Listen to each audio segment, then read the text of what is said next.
Good morning, everyone, to a talk with the word code on the first slide and that has almost no code in it.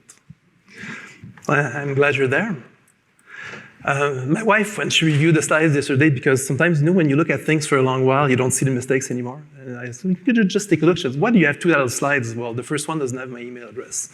So should you ever want to write to me to question, complain, or what have you, so signal that you found bugs in my slides or something like that, should you find bugs, because there's quite a few bugs in my slides, to be honest, as you'll see.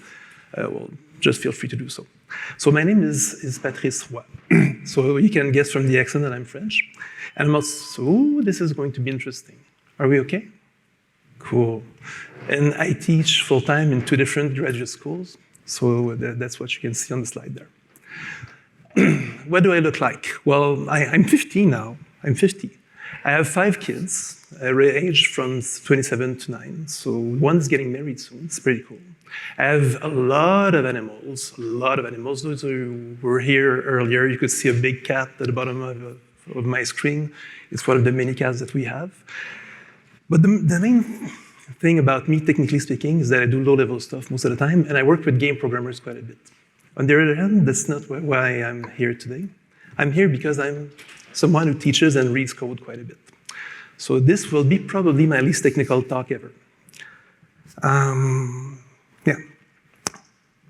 The problem I think we have, because I hear it from people all the time, is that, be it in school or in the workplace, people tend not to get feedback on the code that they write. I've heard that from people in this crowd. I've heard that from students. I've heard that from interns saying, my code runs, I get grades, and I have no clue why I get the grades I get. Maybe it's based just on the execution and the way things behave, but I don't know if I did right. It's kind of annoying because we're supposed to be there to help them get better skills. I got this thing this week. Don't read it doesn't really matter, we'll get back to that. It's an excerpt from a slide from a bit of code that I got from a student now. Because I'm getting assignments all the time. See, even if I'm there, I have a bag of things to grade, and I've got emails coming in every day saying, grade me, grade me, grade me. And I'm running a bit late this week because I'm doing other stuff. So it's an excerpt from one of the assignments that a 3rd semester student sent to me. So they're still learning stages and all. It's not necessarily pretty, but that's okay, that's fine. In that group, I'm gonna have 20 such assignments. It's a smallish group, I have bigger ones. And it's a representative sample in the sense that there are better ones and there are worse ones. I see lots of bad stuff and lots of good stuff. There's some tremendously good stuff too. So I put it in both phases there, but again, pass it. It's part of something where they have an interface to implement and they have to generate numbers, and this one generates numbers in a sequence from U short min to U short max, essentially. There are some things in there that I'm sure they're going to mess up, but that's okay. So if you look at the code, because I didn't let you look at it, but if you had looked at the code, you might be wincing, say, oh, this is bad. Of course it's bad. They're learning. Of course it's bad. It's meant to be bad. So it's normal at this stage. They're getting there and they're making mistakes. And if we don't help them find what they are and think about them, they're going to keep on making mistakes. The point of that is to get them to trip, fall, learn, and get back up. In the code, there's culture. So sometimes I see things, you'll see things in there that show us that they've programmed in the past, but in some other language, because they brought idioms from those languages with them. They didn't get into the mindset of your own language or something like that. That's okay. They have to learn, So if you're coming from Go, starting to learn C++, and you start writing in Go, it's going to look awkward. Most of the time when I get people, they come from C# or Java backgrounds, and it shows. But you can help that. You can take these things and help them get better. So if you look at this thing, it doesn't show, again, there's a lot of code on the slide. It doesn't really matter all that much. There are things in there that you want to provide feedback on, and you want to base your feedback on the context. Because when you have a coworker, when you have a student, when you have an experienced person, you don't look at things the same way. Yeah. So if it's a first-year student, you wouldn't produce things like that anyway, but a second-year student, you're going to look for weird things and try to help them out. If it's someone who's supposed to be experienced, maybe it's another take, but this is for beginners. So there are issues of hygiene. You look at the code, and there are things you should just do. And you want to point that out, you know? In this case, it's red stuff. So you can see that the person has initialized an integer at a declaration point, but not the string for some reason. Then assigns to it. The code's going to work. It's going to be a bit slow. You know? And the ID type there, we don't really know what it is, but it's passed by value. Something to think about maybe, but it's not shown on the slide, so we don't know what it is. We can guess that there's at least a string in there because somewhere else in the code they're passing a string to the constructor. So hygiene, you know, the code could be better. Nothing will get crushed by it. There are things that are related to the fact that the person writing this code doesn't really know how to put code sometimes and is trying to make the object do things that the client code should do, like this. This is awful. You don't want that in real code, but when they're learning, they do that. Probably because they've been shown that by professors, to be honest. Anyway, they shouldn't do that. This is not the place to do things like this. There's things that are related to the way they see the object lifecycle and the way memory is managed, probably because they come from some managed language background. Things like that is going to leak. You know, it's bad. But if you don't tell them, they'll never know. See? And there's awful, awful things tied to the way they see control structures. Now, this is terrible, I know. But if they're doing that, it's because they've seen that. And they think it makes sense. So we can blame them, but we probably have to have a talk as to what an exception is for. And you're supposed to catch it and do something with it. This is terrible, I know. But it was actually in code that I got. And there's also minor stuff. You know, there's stuff that you just want to point out, saying, well, if you pay attention to that, it's going to be better. Right? At the bottom right there, the variable has a name. So if you put a name, you're going to get a warning. Maybe you just want to remove the name or put some attribute there saying, well, you know, don't bother or something like that. Much minor stuff. And there's things that's just plain dangerous. There's quite a few in the slide. It doesn't show maybe because it's written like small characters, but there's the tests don't work. So the compiler might report that you will never hit some of the lines in there because the way they check for overflow is bad. And there's no virtual destructor in the interface, so it might leak and stuff like that. So depending on who you're talking to and what you want to convey, you're going to point out different things, of course. At least I think. But to do that, you have to read the code. Yeah. So now, a beginner getting all of this at once is hard to absorb. It's hard to make sense of. They're stressed. You know, they're being reviewed. You know, someone's looking at my code. It's like, sometimes I tell them, you write code with love. And you care for it, and then you give it to someone, it comes back all red. Supposing someone read it. So it's hard to take, and it's almost a personal criticism. So there's too much information, so it's hard. So to provide efficient feedback, there's some kind of kindness involved. You know, if you take this as an angle of attack on someone, it's going to hurt, and the person's going to like hold back. It's not going to grow up with it. We need feedback. In particular, the juniors, because they're trying to learn stuff, they're trying to get their hands on it, make sense out of it. They're learning through things. Sometimes they're reading things on Stack Overflow. It's not always pretty. There are some very good contributors there, but there's a lot of bad stuff too. And sometimes you can see code coming in and you know that's where it comes from, and it's not good. So if you don't know who wrote the answers, maybe you better keep away. Yeah, so you get a lot of people doing programming too who are not programmers in the first sense. They're doing some other kind of science, for example. They're trying to learn and trying to get better, and they're never going to get feedback from anyone if you don't help them.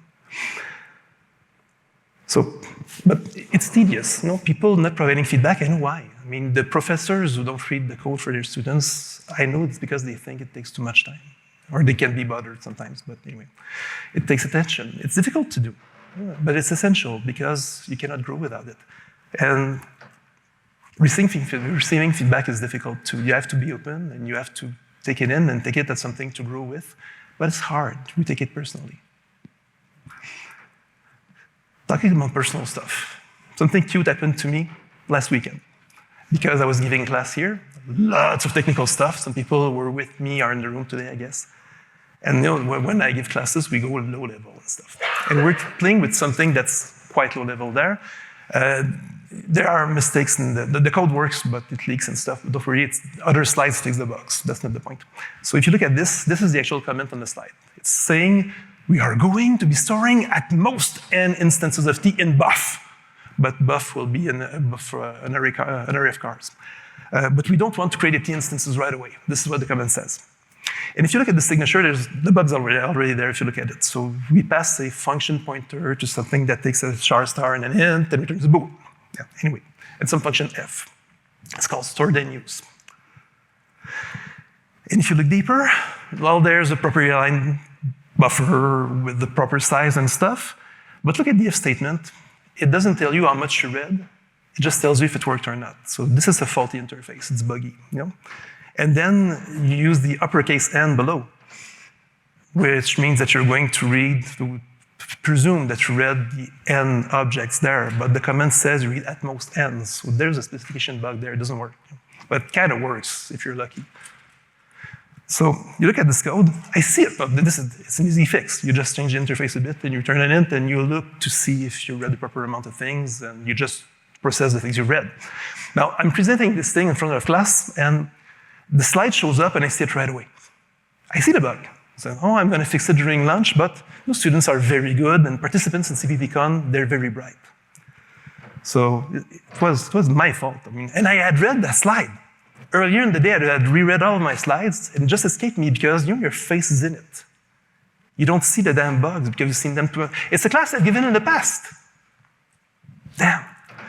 So normally, I read somebody else's code, see it right away. It's my job. It's what I do. It's my stuff. I missed it. Well, I saw it when I presented it in front of people. You know, there's a crowd, of course, that's when you're going to see that. Yeah, but one of the bright people in the class saw it too right away, of course. But you know, what do? I mean, you don't crumble. I mean, you talk about it. It's cool. It's actually a teaching opportunity. You made a mistake. Cool. Yeah, cool. So we designed stuff. We discussed it, saw the things to do, and I fixed the bug in the slides at lunch because I don't want to stay there because I'm going to forget about it, of course. You know? It happens to everyone. That's okay. So I write code every day. I write course notes every day. I write assignments every day. There's always something we miss for some reason, even when the stuff is over 20 years old. I mean, I've been teaching for 24 years now. There's stuff I've been using every single year with tweaks and all. There's still things I find every year that doesn't come up. No? Yeah, so we need feedback. I make my colleagues read my stuff. So should you probably, I guess, because better, like more pairs of eyes. And yeah, anyway. So, some things to know. I'm assuming a few things there. I'm assuming that you that you want to do good. You don't want to hurt the persons you're reviewing. Don't laugh, because I've seen that happen. I'm assuming that the person whose code is under review wants to learn and get better, and I'm assuming some kind of nurturing environment. Okay? Because I'm told that some people sometimes go to schools where they feel oppressed, or companies where, well, they don't seem to want your well-being, to take your well-being into account. I'm supposing you're not in that state. Okay? Sorry. So I suppose goodwill. I think we need more goodwill these days, especially after a pandemic. In terms of names, in what follows, I'm going to call the provider the person giving the feedback. Okay? And I'm going to call the receiver the person receiving the feedback just because I wanted to stay with neutral nouns and avoid getting to gender stuff. I'm going to talk about companies when I talk about the place you work in, and I use training profile for the school you're in because, for lack of a better word, but that's pretty much the idea I have. I wanted to stay kind of on a neutral ground there.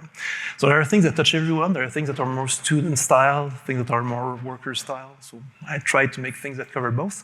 To be honest, I'm a teacher, so I work with students more than other stuff, but I also give a lot of classes to professionals. So I know that it's different the way you take these things.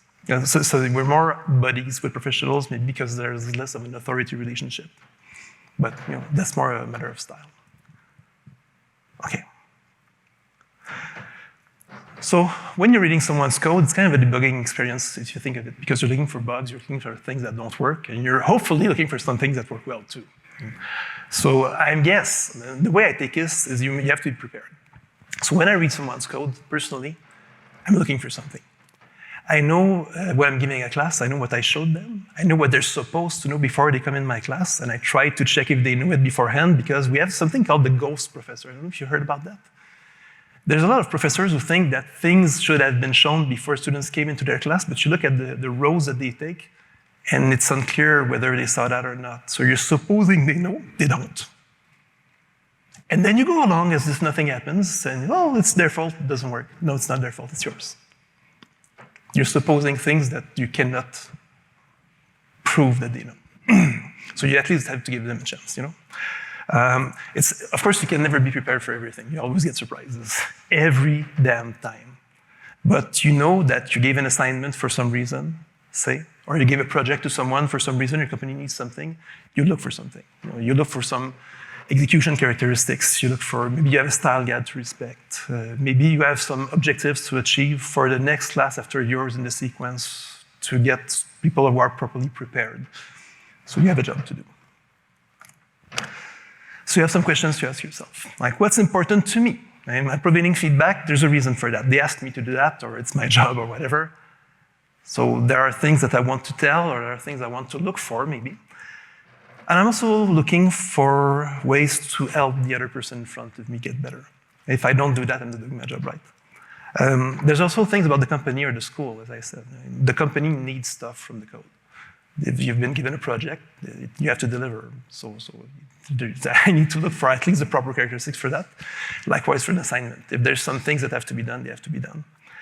And there are some basic things that are essential for code review to be acceptable. You look at the code, if it's not up to par, you have to do something. So for the first aspect, well, there's a reason you're doing this. I mean, you have more experience probably than the person in front of you, and they're asking you to do that, so they have their own reasons. Maybe it's because you know the others the person works with, so you know who's going to read the thing. It has to be readable to them, understandable, it has to fit in well with the rest of the code. And maybe you have like style preferences. Some people are very picky on some things, and it's important for you because you're going to be working for with that person for a long while. So you want to make sure that you're on the same line for something like that. Maybe it counts for you. At school, sometimes that's important too. Maybe you're giving a class in a given language, and they have their very particular style guide, the way they put their braces or whatever. And in some languages, it's important, like the uppercase and lowercase stuff. It messes up if you don't respect the rules. So you want to make sure you convey that properly, depending on what you do. When you're looking for stuff, sometimes it's because you know what the person in front of you is good at and bad at. So you want to make sure that the things that the person is bad at get better, something like that. Maybe it's because you know the system the person is writing code for has constraints, and maybe the person writing the code doesn't know about it. Maybe there's less memory available than the person thinks. I've seen that happen sometimes. You add a single library written by someone, the code blossoms up by a factor of 10 in terms of size because I just use that little thing to process Unicode. It's very small, of course. It's 10 times the size of the rest. You know?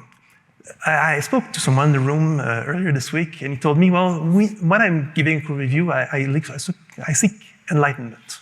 I want the person to think about something, and instead of saying it's right or wrong, I ask questions. So it's enlightenment I want to bring, and happily enough, if the person stays with us afterwards, we're going to have interesting discussions. Yeah, and maybe the company just has rules to follow. That happens. Yeah. Sometimes you have to think about what the person in front of you needs. You have to be caring a bit. So you could give feedback on many things, but you're going to insist on some things because you see a need. Well, maybe the person is very, very bad at memory management. Maybe that person just doesn't use exception well. That's, to be honest, the most frequent thing I see.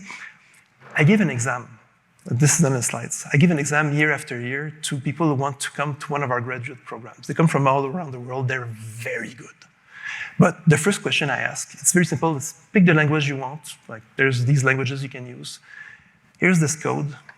It does not close the database. If there's an exception, just fix it so that it closes the database and lets the exception come out. I've seen one good answer in 8 years.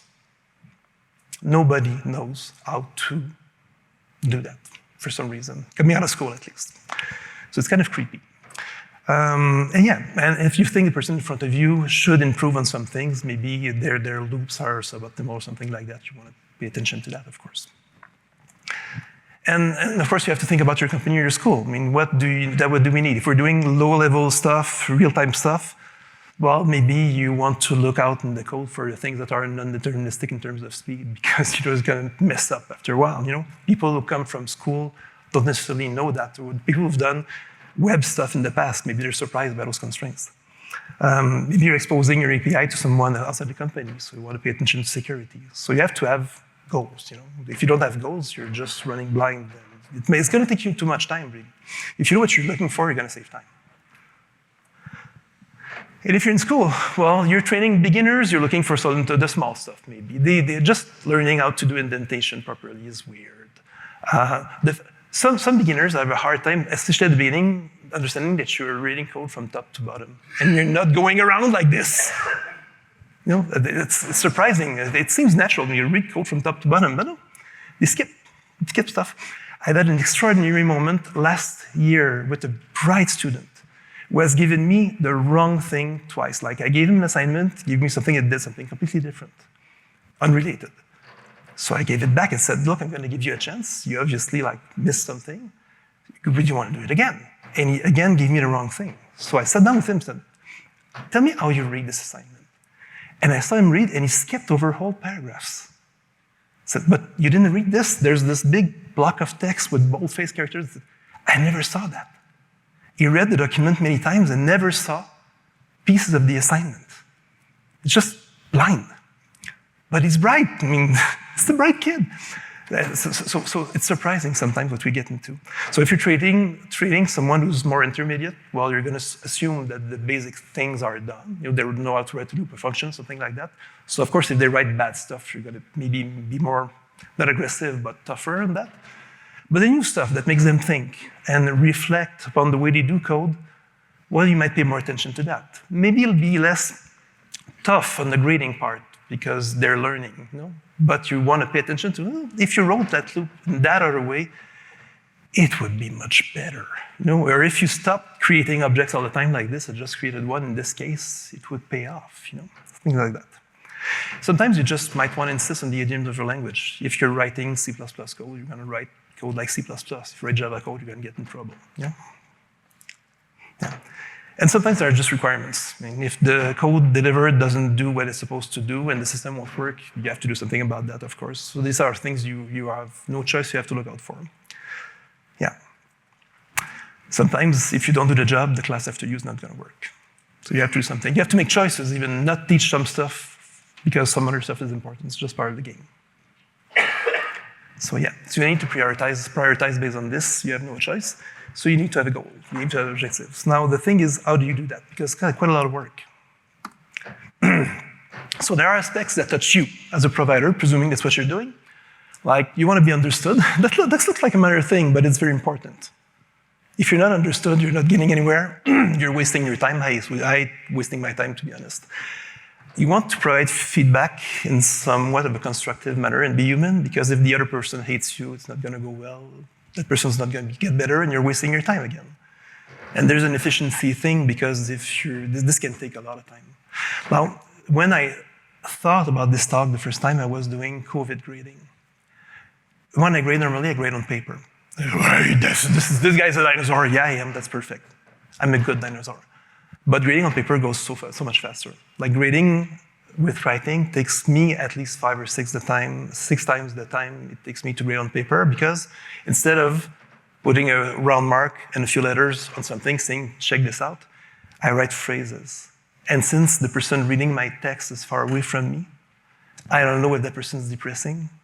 I don't know if that person's in a good state. I don't know if that person is in the right state of mind to receive my feedback. I'm very careful. So I take time. It takes a lot of time. And on the side of the receiver, well, there's things. You're getting feedback. You're going to want to use that, I guess. If you just came over and not gaining anything from it. You want to ask questions because you want to understand better what the person's trying to tell you. And of course, well, you want to do something useful with that. So on the provider side, there's a few things, as you can see. The middle part is important, doing it with reasonable effort, because the thing is telling people, well, I don't have the time to review code. That's kind of a bummer, isn't it? So there are tricks to make it better. So the first part we've already done, to be honest. If you're doing a live experience, though, one thing you could do is gather a few people who have different backgrounds than you. I'm not a database expert at all, so if there's code involving databases, I would like someone else than me in the room to check it out, too.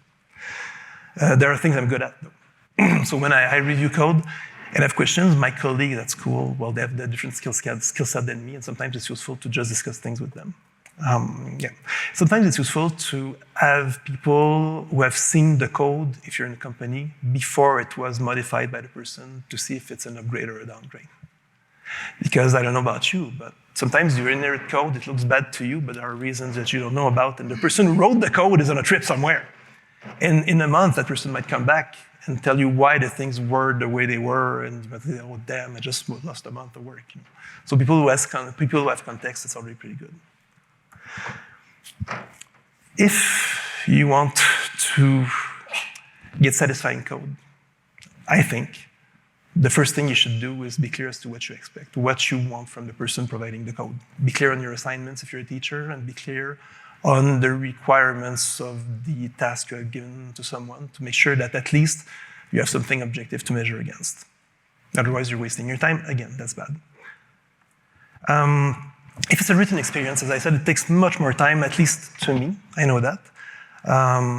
One thing you can do is make sure that they know what you're going to be grading beforehand. I mean, if you're telling them do something and they don't know what you're going to be looking for in the end, they're running blind. You're not giving them a chance to shine. So I tell them, I'm going to read your code. If it just works, to me, it's not sufficient. Code lives. Code lives for a long time. So if it just runs and I look at it and it's a mess, you're going to get a bad grade. If it doesn't run, you're going to get a bad grade anyway. It has to run, But if I'm going to look at the way you write things, I'm going to look at the way your classes are written. I'm going to look at the way your functions are written. I'm going to look at your loops. I'm going to look at your names. So pay attention. Oh, are you really? People don't do that. Well, I do. You're stuck with me, So I find it dishonest to evaluate someone on aspects you haven't told them they will be. I mean, it's kind of bad. I mean, if you don't tell them you're going to do that, they're going to mess up. They're going to think that just working is okay. It never is. The effort thing is important. Sometimes it's a group effort. You're reviewing with other people, so different sets of skills, as I said, that's important because nobody knows everything, at least not today. Maybe there are some luminaries in the room right now who know a lot of stuff, but knowing everything is pretty much a thing of the 1800s. So there are things you can do. If you have a live code review, well, you can be there on time. That's always cool because otherwise you're wasting everyone else's time. You can be ready on time because if you arrive, I've seen that too often. You arrive and then you read the code for the first time. Well, that's not going to be efficient, is it? If you haven't read it first. I get the same thing when I'm interviewing people for jobs. They want to be professor. If I don't read their resume beforehand, I mean, I have to discover who they are on the spot. I have no plan. There's no way I can be efficient with that. You can set a time limit because people have other things to do. And ideally, I know that maybe that comes from my personal experience doing military software in the past, but ideally, when you leave the room, everyone knows what to expect. I mean, you could even put in writing what your expectations are, such that the person who has something to do knows what it is, and that you remember next time what was supposed to be done, you can compare. Yeah. If you do it in writing, it can be tedious because you need to be understood. And code has to stand on its own, text has to stand on its own, of course. But when you write things you want to be understood, it's a bit tricky. My students, when they write to me, it's a mess. I have to send it back and say, sorry, I don't understand what you said. This part of the phrase I don't get. It happened yesterday. So it was beautiful. The young kid, 17-year-old probably, wrote to me and said, I have these one output and two inputs and one output to the program you asked. Is it good? I don't know. What are you talking about? Give me feedback. Then he wrote the thing and told me what he had in mind. It kind of makes sense. So I said, well, okay, well, if you can document that thing, it's reasonable. That's cool. But otherwise, sometimes they send me screenshots. Of course, if you're a beginning programmer, you never screenshot the right thing. So there's no way for me to get information from the picture. If I had the text, I would see it right away. But they send me like a picture of an error message out of context. What can I do with that? I don't have the code. How can I know what line 47 does? So it's tedious if you start writing stuff, but of course, you have no choice sometimes.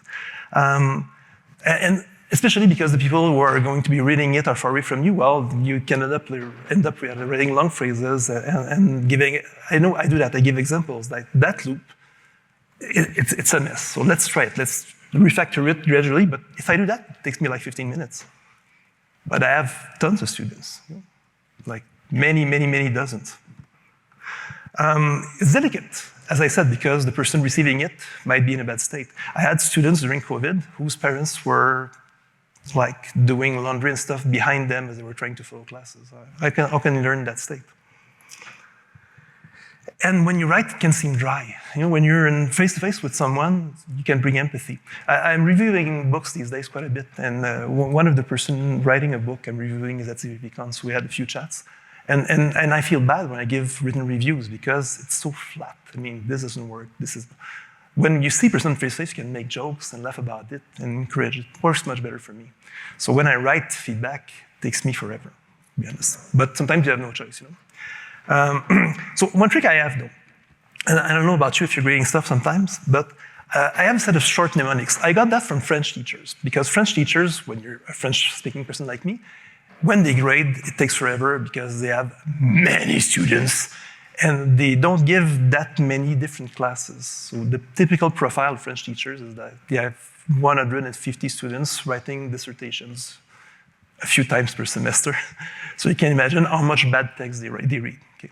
It takes forever.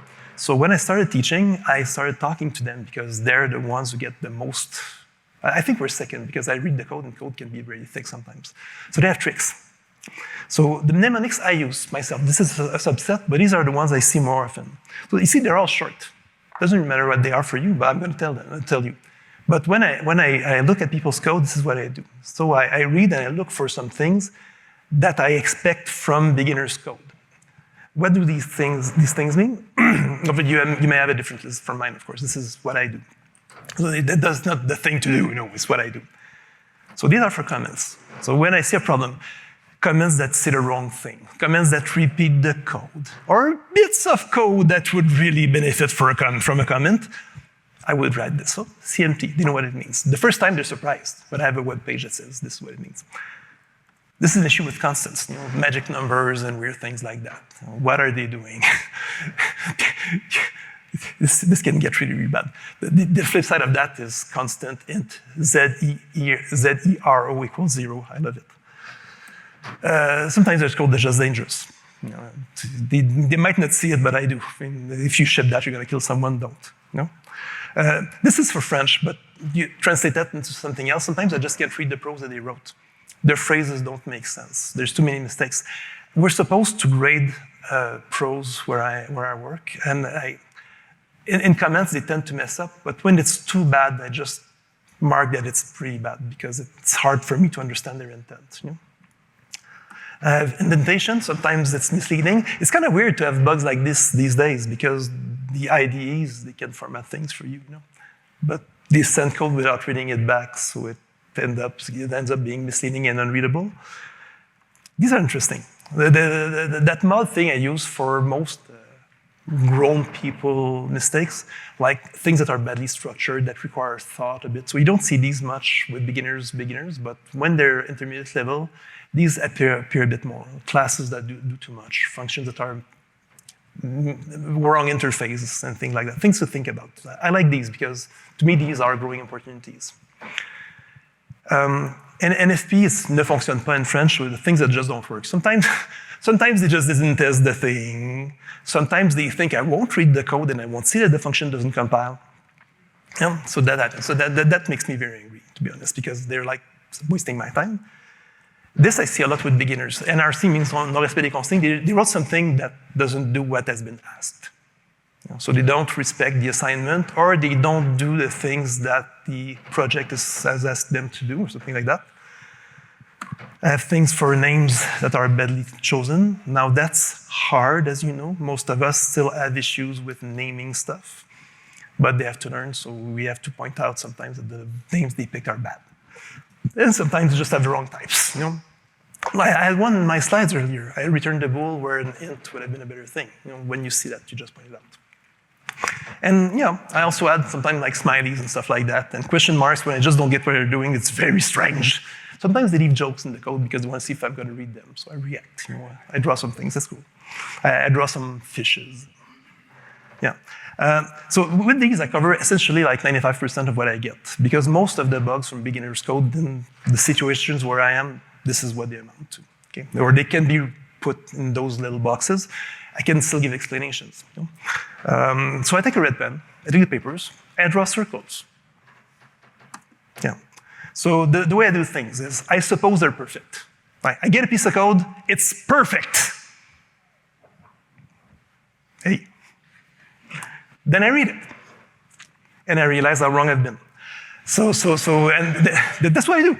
So I mark everything that I see. Mod, NS, so I go through and I mark them. Then I'm done. When you're in prison and you're counting the days, like dog, dog, dog, dog. So I do that. So I have mod, talk, talk, talk. Comment, talk, talk, talk, talk, something like that. I count them at the end, and I have a spreadsheet where I give weight to the problems. I count how many there are, and I take 100%, and I remove that thing. It gives me a number at the end. It works. And it's an objective measure. What I do, to be honest, is I play with the weights. Because when they start, I put more weight on some things than when they are grown-ups, where I put more weight on other things. I do that. Okay? I don't expect them to make the same mistakes. Yeah, that's how I do. And sometimes, I have to be honest, I stop counting, because sometimes there's just too many mistakes of the same kind.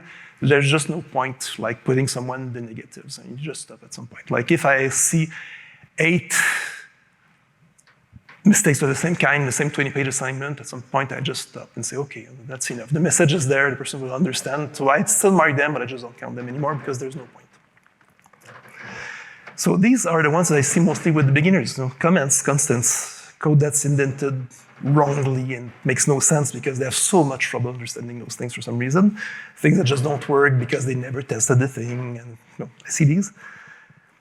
These are the ones I like most, to be honest, because these are the ones with which I can entertain a dialogue with them. Say, okay, see, the way you wrote that class is doing 2 things at a time, and that's why you're in trouble. Think about it. Make 2 things with this. Look at your function name. It's telling me you're not doing a single thing. You're going to get into trouble. You won't be able to reuse that. It's tied to your application domain. So these are cool things.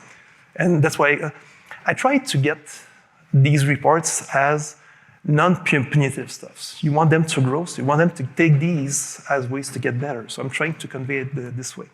One of the things I do is I give many tests and I remove the bad ones, like give 10 and keep the 8 best or something like that. So that gives space for errors. And these annoy me because it means either they're playing with me because they gave me something that doesn't work and they think I won't notice, or they just don't read what I asked them to do. That bugs me. So if you're looking at something like this, it might look like this at the end. But not using the mnemonics, I would be writing like prose quite a bit. It would take me forever. Okay. And I might not be doing this way, but this is just an example. Okay. Cool. And yeah, one of the things you can do to be effective is take care of people, because if the person who's receiving feedback does not understand what you're saying, well, how is that person going to be able to use the feedback? You're wasting your time, you're wasting that person's time, you're wasting that energy. And it's easy to blame the other, saying, that person did not understand what I meant, but it's always a shared blame, To be honest, if the person doesn't get you, there's part of the fault that's on your shoulders. That's how it works. It's never just one person. So yeah, so when in doubt, it's like when you're in class, if you've ever been in class, one thing you can do is ask specific questions. If you ask, did you understand, they're all going to do that. It's pointless. Yeah. And yeah, it's easy to forget because you're doing something formal, that there's a human being in front of you. But no, that's not how it works. So you want that person to get better, because if that person is crushed by your review, that person's going to leave you, and you're going to have to hire somebody else and start over again. It's pointless. So yeah, if the person with you is trying to get the review and doesn't feel right, maybe it's not just the right time to do it. And if you had a fight with your spouse the day before, maybe it's not the right time to do code review either. Maybe you just postpone the thing and do it some other time. On the receiver end, there's also things to do. You know, everyone has a job to do in that. Code review is not just I give feedback. It's I take feedback also. So yeah, so there are things you need to do.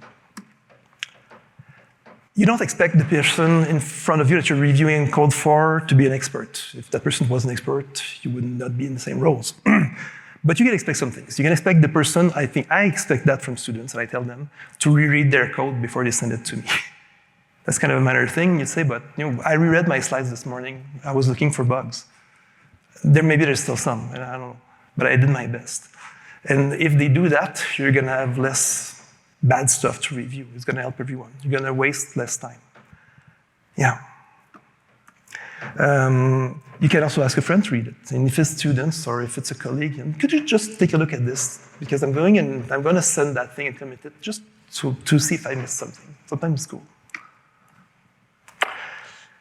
And yes, it's easy to say, well, you could take the high ground and say, well, code has to stand on its own like any text. But it's complicated. It's complicated stuff. And making the effort of, if you're asking someone to explain what they're doing in words, sometimes just saying it out loud, rubber duck programming, just talking to someone, sometimes you can see that you made a mistake. This is what happened to me, as I said earlier this week. I was giving my talk, or my class.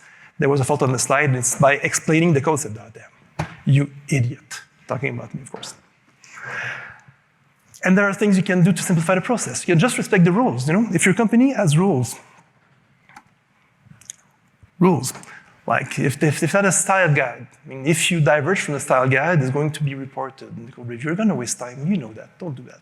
If you disagree with something, you can address the thing like uphill. But when you're at the review stage, it's a bit late. That means you're going to waste everyone's time. Don't do that. If you have naming conventions, you don't follow them, what's the point, really? These are things you can do mechanically and just not waste time. Of course, we might still stop spots on. It's part of the game. But if you do the effort of not doing it on purpose, everyone's going to appreciate. Yeah. I said it once, but I'll say it again. The written prose is important. When I read comments and I read explanations and I don't understand them, it's really not helping me review stuff. We don't expect everyone to be fluent in English, fluent in French, or whatever language you're using, but just making the effort really makes a difference. I know we have tools these days that can correct grammatical errors and spelling errors. With code, it's more difficult, I agree. But why not? Why not use them?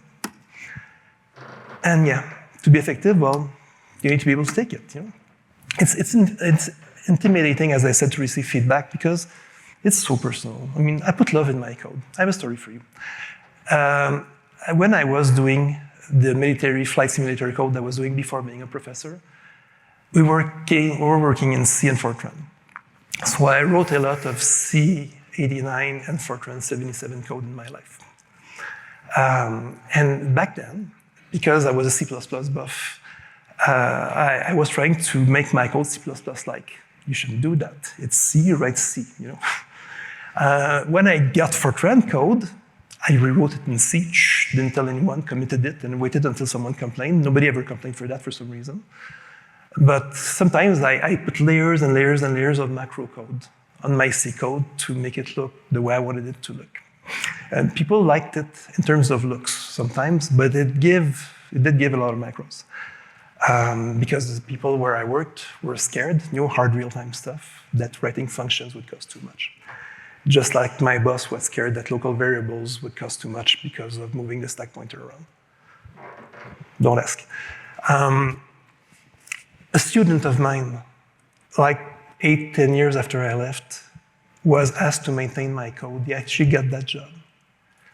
And I got this beautiful email saying, "What the hell did you do, you monster?" But what can I say? This is how we wrote things back then. This is how I wrote things back then. It was appreciated by the others. It has a very uniform look and all, but it did force you to go through a number of layers to get to what you wanted to get to. So yeah, it's a real thing. So we all have a role. A constructive code review is good for everyone anyway. So some ideas because I'm getting cues there saying, stop it. Some things you might want to try. On top of being prepared, of rereading your stuff, paying attention to details, being kind and stuff. There are things you can do to make the experience more interesting, I guess. Just ideas like that. This is nowhere near being anything exhaustive. Just things you might want to try if you think it's good for your environment, for the people you work with, for your own situation. You tell me.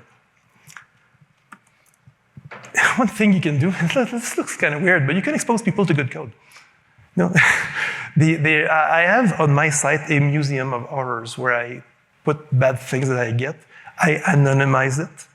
I put context. I try to suggest ways to do things better. I don't update it that often these days, but it's something that's fun to do for an occasion. And there's lots of sites with bad code on them out there. But there's good code too, So if you want people to get better, why not expose them to good code? Code that looks good to you, at least. It can be formal. You can give them an assignment and work on a code base that's particularly well written according to you, such that they can see the practices. Oh, this is how they do things. This is interesting, okay? Or maybe there's cool tricks and they're going to ask you about them and say, oh yeah, well, there's a reason for that. See, there's an insight to gain from what I just gave you. So maybe you just watch a good CppCon conference and you want to watch them with people. You can invite them or suggest them to watch it and just see if it will. It can be as simple as getting the same message you're giving, but from somebody else's mouth with other words and other techniques. Sometimes coming from different directions. The way you say it doesn't get in, but through that way, maybe it comes across right. I went to some classes this week, some conferences where I didn't learn anything. That was on purpose. I was looking at the way people were presenting. Because sometimes they're saying, okay, this is an interesting angle for this thing. Like coroutines are hard to teach. What are they saying about coroutines? This is interesting. This summer, I went to Olivier Giroud's awesome talk on the memory model and forward progress in Toronto. This is a very tough topic, but the guy is very good. So my intention was, okay, because I know how it works. My intention was, how does he explain that to people? That's actually pretty good. Anthony Williams, when I read his book on concurrency and I saw the atomics chapter, I said, okay, this is an interesting angle. Atomics are hard to teach, but this is interesting. I'm going to inspire myself from that and build from this. You can share in the articles over lunch and coffee. It can be informal, it can be relaxed. I mean, it's fun to learn, isn't it? And sometimes you can just learn books. I read this good book, what do you think? This is just cool mentorship. So learning by example, it can work. I mean, you don't feel diminished. I mean, you're exposed to good stuff. You take what you want from it.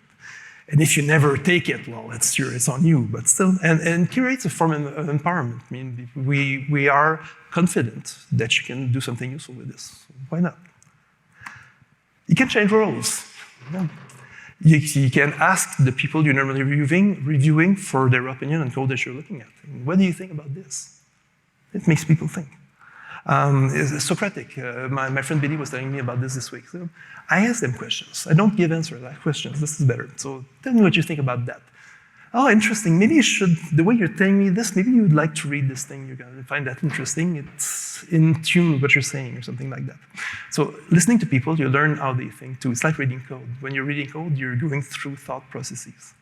I love it. At some point, that person is going to have to review code too, so it's kind of getting them a head start. They have to express their ideas clearly, think about it, and sometimes they will even reflect on the things that they've done looking at other people's code. It's good, cool. If you want to have real fun, you can make them read your code. You can make them read your code when you were beginning. Say, I'm sure it wasn't as good as it is today, but it's okay. And you have to accept. You don't even have to tell them it's yours, because they might be intimidated. So you can make them read code. And you have to be humble, because as I was saying a bit earlier, sometimes it's not pretty code. And maybe that person, when they're young, they're a bit harsh sometimes. I don't know if you've lived through that, but sometimes I have teenagers at home. So sometimes the layers of niceties are a bit thinner. But that's kind of cool, because if you take that with a smile or something, you can even tell them later what happened, and it's kind of funny. They're there to learn anyway. Maybe sometimes the people are not progressing fast enough. Maybe a mentor would be helpful. Someone who can just be a buddy around, because you might be intimidating them because you're like higher up in the hierarchy or something. So it doesn't have to be formal. Someone that person can talk to, refer to if something weird's happening, if they have questions, if they want to look at their code with someone else before they actually provide it to you for review. Anyway, the code you're going to get is going to be better. And some people are just not comfortable with people in authority, so that's just fine. And yeah, sometimes people are just isolated in large groups, can be tough for them, or so why not give them a chance? Like, it's kind of a technical friend or something like that. You might just get better results. Yeah. And yeah, that's one thing you can do also is just, instead of just saying that the code's not to your taste, propose alternatives. But for that, it's easier if you read the code beforehand. So sometimes you look at the code and say, okay, this is gonna hit a wall. There are ways around that. So maybe I could suggest different pathways, and I could prepare some examples, not write the code in their place, but just pathways to make the code better. So it requires more work though. So maybe the afternoon before you have read the thing with a coffee and made a plan or something like that. And you could involve the receiver. You know, as I said, you can have a general plan and say, okay, let's say you take it this way, what would you do with this? And then get them running. It's a learning opportunity, why not? And one thing not to forget is when you're giving tasks to people, they have to be able to make them. There are skills you have that they don't have. So if you ask from them the impossible, well, maybe you'll be surprised because sometimes they're very good. But if you set them up for failure, chances are they're going to fail. You know? And you're not going to gain from that either, unless you want to get rid of the person, but that's kind of mean. Yeah. So, yeah. You can stay healthy, you can be kind, you can be human, you can be productive. Hope you liked it.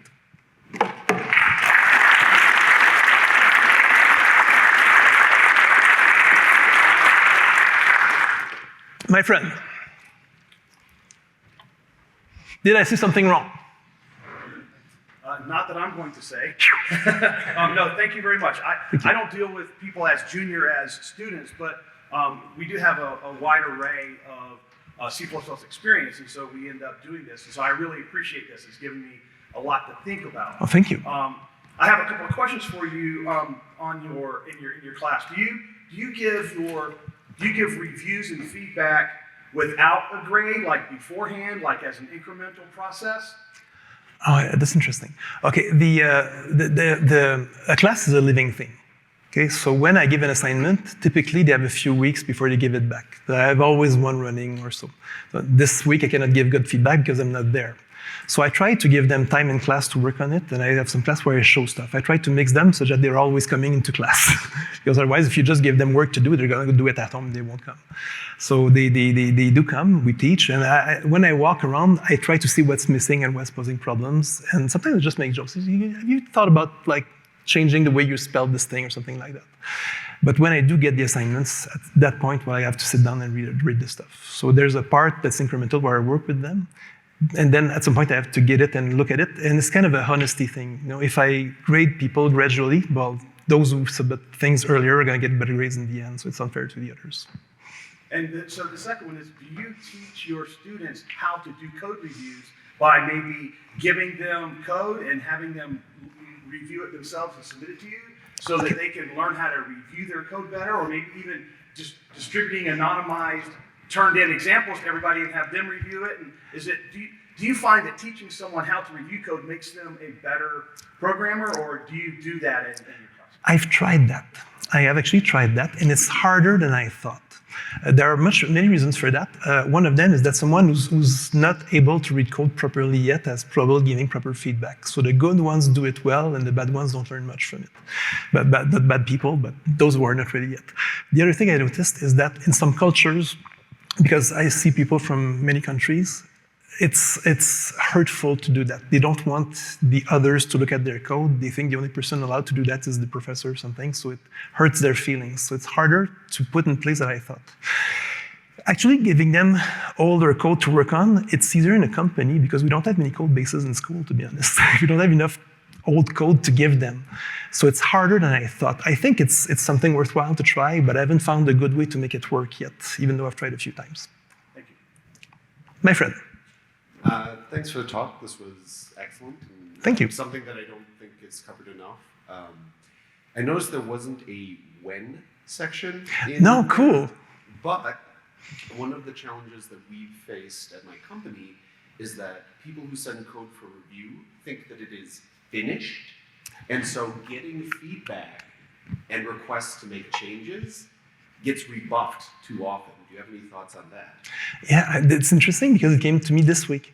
The person whose book I'm reviewing these days, I'm reviewing two books at a time, he came to me, he said he was surprised that the process wasn't iterative. I said, well, it is iterative, write back to me, we're gonna exchange, but the editor is not making it as an iterative thing. Like he's saying me, I send it back, and I would have expected the book to come back a few times, but it doesn't. It's for some weird reason. But it's better if you get like progressive feedback, especially in a company. In school, it's difficult to do, but I agree with you. So, but shouldn't that be said up front? I mean, shouldn't the process be explained to people up front so that they know about that? I think it's probably better if you tell them, this is how we work.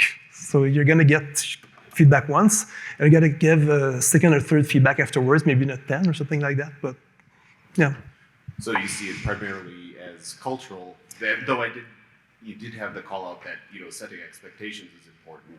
I think so. I think so. I think, and it's because we can do it, we should. Thank you. My friend. So we have an online question. Oh, please, okay. So how do you deal with the same coworkers making the same kind of mistakes, mechanical ones like coding styles or conventions, over and over again and don't seem to care? I'm sorry, I didn't get it. Yeah. So how do you deal with same coworkers making the same kind of mistakes over and over again and don't seem to care? And the mistakes are mechanical ones like coding styles or conventions. So how do I act when people make mistakes, report them and they don't seem to care? That's it?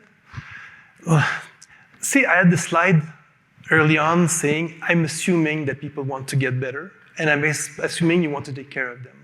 When we get outside of the range, it's something difficult. So when you're in a company, it's a human resources problem, and people with negative impact on the company. So that's a non-technical aspect of things.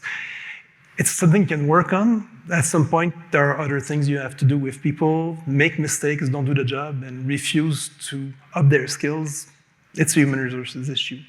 At school, when it happens, well, people at some point, they just fail the class. And then they come back. Sometimes it's because you're not the right person for them. And sometimes your style doesn't fit with their needs, and that's totally fine too. What makes me sad is when they do that and they come back with me after because I've been reassigned to them. I'm kind of sad for them because if I wasn't good the first time for them, probably not going to be better next time. So yeah, that's what I think. Is that okay? My friend. Yeah, thanks for the talk. Thanks. So my question is do you think it's difficult to get experienced programmers back into the teaching industry, but is there anything you think you can do about that? Well, where I live, you make much more money programming than teaching. Yes. So when I left the programming industry, I lost 2/3 of my salary. So yeah, I was young, so I could deal with it, but it grew back. But when we get people, we're way under the line. So we need people who are passionate about it. Experienced programmers who come back. Sometimes it's because they care, and sometimes it's for other reasons that are less interesting. And it so happens that these days we're growing quite a bit. So we doubled the number of teachers in the last few years. So we mostly get young teachers more than old teachers, because after a while, their style of living doesn't let them take a pay cut that easily. So that's the truth. I'm sorry. Thank you. My friend, we still have about a minute and a half. Sometimes junior are afraid when big boss come to the review. Yeah. So, how do you make them less afraid? Yeah. I think you can try to make it a welcoming environment. I mean, if they come in and people are just looking at them wrongly, you can be friendly coming in. And probably the tone, I guess, or the way you do things. If they come out encouraged that you gave them interesting things to work on and get better, it's probably better if they feel they're being punished. So that's our part of the role. Of course, they have their own bit of way to do. You have to put themselves in the mindset that they're there to learn and get better. We have debates in teaching as to whether evaluation should be punitive or constructive. Punitive evaluation, I think it's shown it doesn't work. We have time for one last question. Okay, let's try to make it quick. Yeah. So how to approach, in brackets, at workspace, when you have new hires and new programs just produce garbage and you spiral into review, correct cycle and code, just to improve slightly. Even giving good feedback and progress is achieved, we got stuck on single task and people get discouraged on work because they constantly rework same thing. and you can't accept their work because it does not meet standard. How do you approach such situations? So when you get lots of new hires and the code you're getting doesn't meet your standards, that's a big job, isn't it? Do you have the resources to accompany all of those new people at the same time? Sometimes that's just a problem. We don't have the men or women power to do it. We need to bring them. If the coding doesn't meet standards, what can I say? You're trying to help them. As I said, if they never get better, it's a human resources issue. But I do get that these days we have a shortage of employees. Yeah, I get that. I don't have a magic one for that. Maybe a last one because we're past the time. I was just going to ask if you have any strategies. So you mentioned that written reviews tend to take a lot of time. To me, at least. To me as well. So I was just wondering if you have any strategies for seeing repeated mistakes in the code or coding style like infractions, and how to, at what point do you call it and just say, well, maybe go back and review all your code so I'm not marking up every little place. So take examples from the core guidelines. Okay, they have numbers or the standards, something like that. We have numbers, section numbers, examples. So if you see things coming back again and again and again, build a compendium of the things that people need to know, point to that. That's going to save you time. That's a really good start, I think. So still go through all of the code and mark up all of it. Gradually speaking, when you see stuff, it piles up. You can build a list. I do that on my website all the time, so that when you see that again, well, you don't repeat yourself, right? At least. Thank you, everyone, for coming.